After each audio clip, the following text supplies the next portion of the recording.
Day late, dollar short. Hello all. I'm Atlas, and this is IRAM. In this series, an overview approach is taken to give people some insight into cool manhwas, mangas, and novels to read. Today, we're diving into an intense, action-packed series that's making waves in the dark fantasy genre, Revenge of the Iron-Blooded Swordhound. If you're a fan of revenge stories, intricate world building, and deeply layered protagonists, this one's definitely worth checking out. But the real question is it just another generic revenge manhwa, or does it bring something fresh to the table? Let's break it down.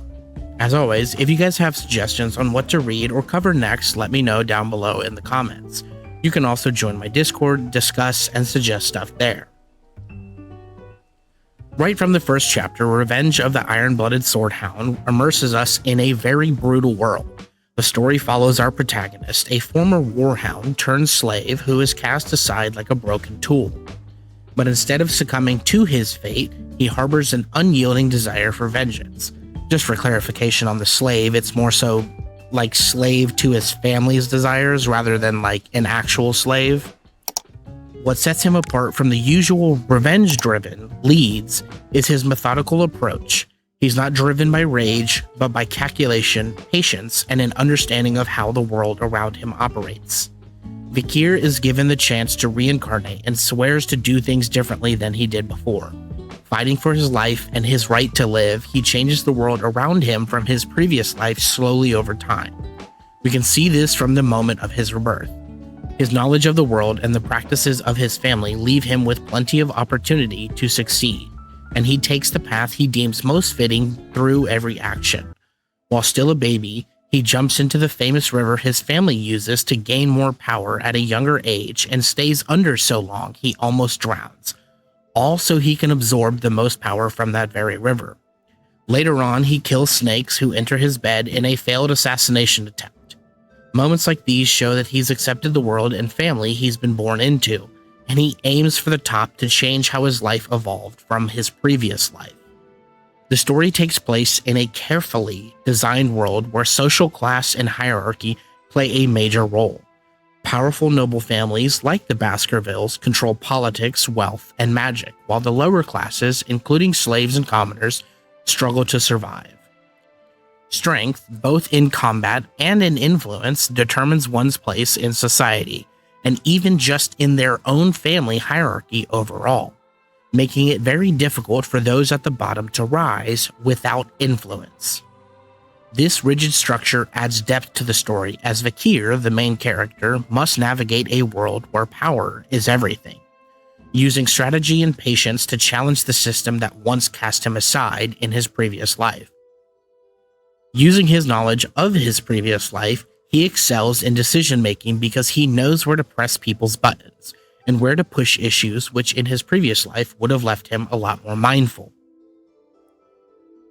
Now let's touch a little bit on the magic system. Instead of a simple power fantasy, Revenge of the Iron-Blooded Swordhound introduces a structured combat and ability system that ties into the world's history. Warriors and mages operate under strict rules, and bloodlines seem to play a major role in determining one's potential. However, this isn't a straightforward, stronger bloodline equals victory type of system. There are clear gaps in power, and unconventional strategies often outweigh brute force. If you enjoy well-thought-out, magical, and ability-based combat with layers of tactics, you'll appreciate what this manhwa brings to the table. This can be seen through a common bloodline trope of Baskerville House and the family being good with swords, whereas Vickers' rival's family excels in magic. This isn't a gamified system either, so each piece of the world building revolves around the fact that he has to innately understand where his own power level is, and how he can use that power level to best suit him. Beyond the combat, the world building extends into the economy in multiple chapters. This isn't a setting where money is just a side note. Resources, trade, and wealth influence everything. Noble families wield economic power just as much as military might, and the protagonist is forced to navigate this reality carefully. This layer of realism helps ground the story, making victories feel hard-earned rather than conveniently handed to the protagonist. A larger feature of the Revenge of the Iron-Blooded Swordhound is its deep character development, especially concerning our protagonist, Vicar Van Baskerville. Born as an illegitimate son of Hugo Le Baskerville and concubine, Vicar's middle name, Van, marks him as an outsider within the elite family structure, distinguishing him from his legitimate half-siblings. Despite this, Vicar's resolve and unique abilities propel him through rigorous trials, shaping him into a formidable force in the story's intricate world of swordsmen, demons, magic, and betrayal. This thoughtfulness to the character development make the even more inane and boring parts of most other stories worthy of reading and consuming because they play a part in many different character development stories. This focus on the character depth not only enriches the narrative but also fosters a strong connection between readers and Vicar's journey, making Revenge of the Iron-Blooded Swordhound an S-tier manhwa in character-driven storytelling. This character's development and evolution over time is the key part of this story. It's clear that the writers took this incredibly seriously. The pacing of the early chapters is another highlight. Instead of rushing into immediate power-ups or Revenge of the Iron-Blooded Swordhound takes its time developing the protagonist's strategy. Every move he makes has weight, every alliance or enemy carries consequences, and every fight feels like there's a step towards a larger goal rather than just another action scene. This meticulous build-up keeps stakes high and makes the story all the more immersive. So, how exactly do I score this when it comes to storytelling, world building, and system depth? For the storytelling, I'll give it a 9 out of 10. It's a very good narrative with strong character motivation and immersive pacing. The ebb and flow of the story feels incredibly natural. When it comes to the world building, I'll give it an 8.5. I think there could be a little bit more love here, but the political and economic structures are well thought out, making the world feel alive beyond just the protagonist's perspective. There are multiple tie-ins to previous chapters as Vicar evolves throughout life. You see his influence spread beyond what it was initially as he invests in things slowly to come to fruition. When it comes to the system building, I'll give it a 7 out of 10.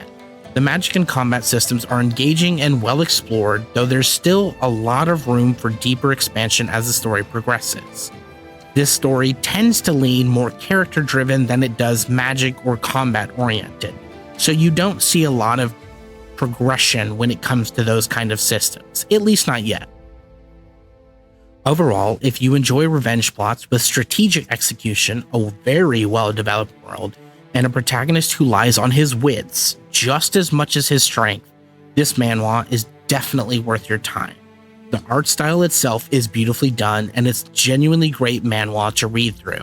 I'm actually more sad that it isn't a complete story yet. Like the video if you like it, subscribe if you want to see more content like this, and if you want to support me and the channel, consider becoming a member. If you want to discuss this more or give your thoughts, leave a comment down below or join my Discord and come hang out there to keep up to date with all the comings and goings of everything I have going on. With all that said, I'm Atlas, this has been IRAM, I'll see you guys real soon.